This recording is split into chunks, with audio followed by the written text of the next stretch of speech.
فأعوذ بالله من الشيطان الرجيم بسم الله الرحمن الرحيم সকলকেই সালাম ও শান্তির বাড়ি ধারা আপনাদের জন্য নাজিল হোক আল্লাহর কাছে দোয়া করছি। 2024 সালে 5 আগস্টের এই স্বাধীনতা অর্জনের পর বিগত 15-16টি বছর যা আমরা সত্যের ঝান্ডাকে উড্ডীন করা তো দূরের কথা, আল্লাহ পাক যে বলেছেন আল্লামাহুল বায়ান, বাক স্বাধীনতা এমনভাবে আমরা হারিয়ে ফেলেছিলাম। মসজিদের মিম্বারগুলি, মসজিদের মেহরাবগুলি, খতিবদের স্থানগুলি চোর ডাকাতদের হাতে চুরি হয়ে গিয়েছিল, যার কারণে সত্য কথা বলা তো দূরের কথা, মসজিদে ঢুকলে বের হতে পারবো কিনা, জুমার দিনে বিবির কাছ থেকে বিদায় নিয়ে মসজিদে যেতাম। সম্মানিত বন্ধুগণ, বাংলাদেশ জামাত ইসলামী আমাদের কওমি অঙ্গনের প্রধানতম মানুষগুলি স্বীকার করতে বাধ্য, আমরা রাত দিন কোরআন গবেষণার কাজে আত্মনিয়োগ করার কারণে রাষ্ট্র পরিচালনা করার এই বিশাল যোগ্যতা আমাদের মধ্যে নেই। বাংলাদেশ জামাত ইসলামীর মাঝে আমরা দেখতে পাই রাষ্ট্র পরিচালনা করার বিশাল ক্ষমতা। সম্মানিত বন্ধুগণ, আজকে আমরা যাকে কওমি জননী বানিয়েছিলাম, মা তার ছেলেগুলিকে রেখে পালিয়ে গেছে শ্বশুর বাড়ি। এরকম মা আমরা চেয়েছিলাম না। আসলে ভুলটা তো আমাদেরই ছিল। নিজের মারে বাদ দিয়ে মা বানালে যেমন হয়, নিজের বাবারে বাদ দিয়ে শ্বশুরকে শ্বশুর বাবাজি বলে বেশি আদর করলে যেমনটি হয়, ঠিক তেমনটি হয়েছে। এরপরও যদি লজ্জার শরম এই জাতির না হয়, শুনে রাখুন, আল্লামা কোরআনের পাখি আল্লামা সাইদি সাহেব যা বলে গিয়েছিলেন, প্রত্যেকটা কথার ভবিষ্যৎবাণীগুলি যেমন ঘটে যাচ্ছে, আমিও আপনাদের মাঝে ভবিষ্যৎবাণী একটা রেখে যাচ্ছি। আজ যদি আমরা সকল প্রকারের ভেদাভেদ ভুলে গিয়ে এক প্ল্যাটফর্মে দাঁড়িয়ে আমরা যেহেতু স্বীকার করছি বাংলাদেশ জামাত ইসলামী তাদেরকে রাষ্ট্র পরিচালনা করার বিশাল ক্ষমতার যোগ্যতা তাদের মাঝে রয়েছে, সকল সেক্টরে তাদেরকে আমরা দেখতে পাই, কাজেই তাদের থেকে আকীদা খারাপ, অমুক খারাপ, এইগুলা অহিতুক কথাবার্তা না বলে আসুন তাদের কাছে জুড়ে গিয়ে অন্তত তাদের হাতকে মজবুত করে ওই পালিয়ে যাওয়া মা যেন আবারও ঠুস করে ঢুকে না পড়ে বাংলার মাটিতে, এই পথকে বন্ধ করার পরিকল্পনা মজবুত করুন। সম্মানিত বন্ধুগণ, রাসূল করিম সাল্লাল্লাহু আলাইহি ওয়াসাল্লামকে আমাদের প্রিয় নেতা পেয়েছি, এর চাইতে বড় নিয়ামত আর কি হতে পারে? তিরমিজি শরীফের একটি হাদিস আমি আপনাদেরকে শোনাই। হযরত রাসূল করিম সাল্লাল্লাহু আলাইহি ওয়াসাল্লাম তিনি সাহাবা ইকরামের কাছে পৌঁছলেন। সাহাবা ইকরাম সকলে মিলে একত্রে আলোচনার মাঝে একজন বলে বসলো যে আমরা ইব্রাহিমকে দেখতে পাই, তিনি খলিলুল্লাহ। তার একজন বলল, তা কত ঠিকই বলেছেন, মুসা কালিমুল্লাহ। তার একজন বলল, আমরা তো দেখতে পাই ঈসা আবার রুহুল্লাহ কালিমাতুল্লাহ। আরেকজন বললেন আদম শফিউল্লাহ। এক একজন এক এক নবীর সুন্দর প্রশংসার বাণীগুলি ছুড়ে দিলেন। বিশ্বনবী মোহাম্মদ আরবি ধমক দিলেন না, বৈষম্যহীনভাবে, বৈষম্য দুর্বৃত্তকরণে বিশ্বনবীর যে কি সুন্দর আচরণ ছিল, তিনি সেখানে গিয়ে আলোচনায় অংশগ্রহণ করলেন।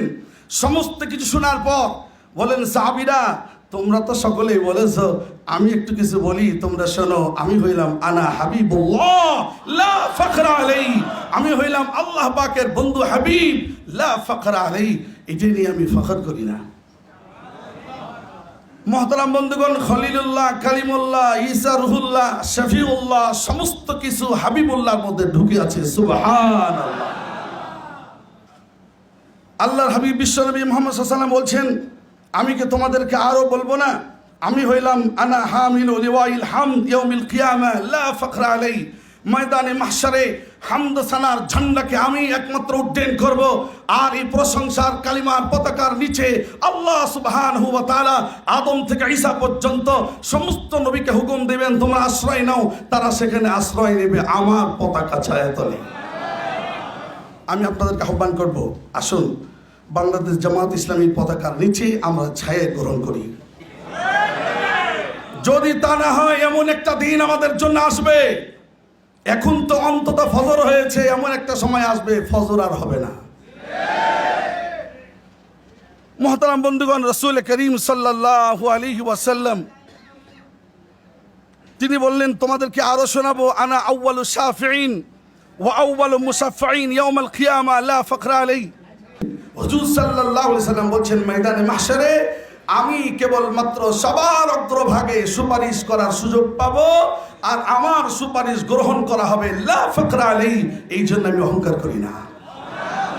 হুজুর সাল্লাল্লাহু আলাইহি সাল্লাম আরো বললেন, আনা আউয়ালু মান ইয়াহরিকু হালিকাল জান্নাহ ওয়া মাই ফুকারাউল মুমিনিন লা ফাকরা আলাই।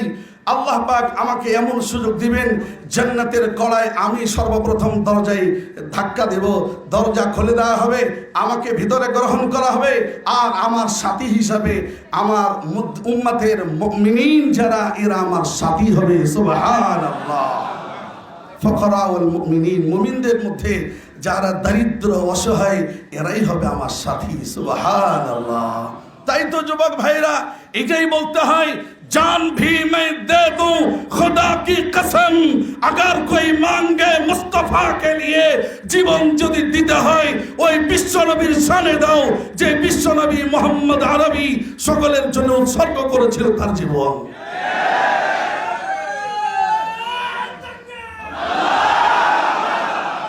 পরিশেষে হুজুর সাল্লাল্লাহু আলাইহি ওয়াসাল্লাম বললেন, আনা আকরামুল আউয়ালিন ওয়াল আখিরিন আলা আল্লাহ লা ফাকরা আলাই। সাহাবীরা, তোমরা কি জানো, পৃথিবীর শুরু লগ্ন আর শেষ পর্যন্ত যত মানুষ এসে গেছে, যত মানুষ আসবে, সকলের মাঝে মহান আল্লাহ সুবহানাহু ওয়া তাআলার কাছে সবচেয়ে মর্যাদার মানুষ, সবচেয়ে দামি মানুষ হলাম আমি, বিশ্ব নবী মুহাম্মদ আরবি, লা ফাকরা আলাই। এতে আমি নবী অহংকার করি না। এখন প্রশ্ন হয়, হুজুর এতগুলো কথা বললেন, আবার অহংকারও করে না, হুজুর নিজেই বলছে, ওয়াম্মা বিনি'মাতি রাব্বিকা ফাহাদ্দিস।